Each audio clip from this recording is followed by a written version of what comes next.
மறந்தேருவாங்க. அந்த காசு மட்டும்தான் மீதி இருக்குமே தவிர நான் ஜஸ்ட் அங்க ஒரு போட்டோவா தான் இருப்பேன்.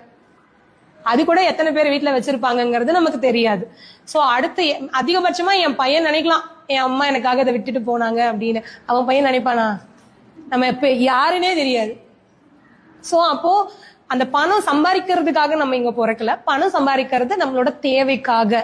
பணம் இல்லைன்னா இங்க எல்லாமே கஷ்டம், எதுவுமே நமக்கு கிடைக்காது. அந்த தேவையை பூர்த்தி செஞ்சுக்கிறதுக்காக தான் நீங்க பணம் சம்பாதிக்கிறீங்க.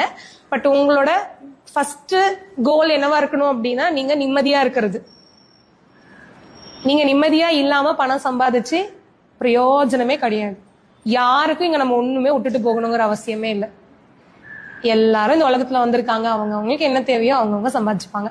நீங்க வாழ்றதுக்கு என்ன வேணுமோ அதுக்காக ஓடுங்க. என் பையனுக்கு சேர்த்து வைக்கணும், என் பேரப்புள்ளிக்கு சேர்த்து வைக்கணும், அவங்களுக்கு சேர்த்து வைக்கணும், இவங்களுக்கு சேர்த்து வைக்கணும்லாம் நீங்க ஓடாதீங்க. அது அவங்க ஓடட்டும். சேர்த்து வச்சுட்டீங்கன்னா அப்புறம் அதோட அருமை யாருக்குமே புரியாது. இன்னைக்கு எங்க அம்மா எனக்கு எதுவுமே சேர்த்து வைக்கல.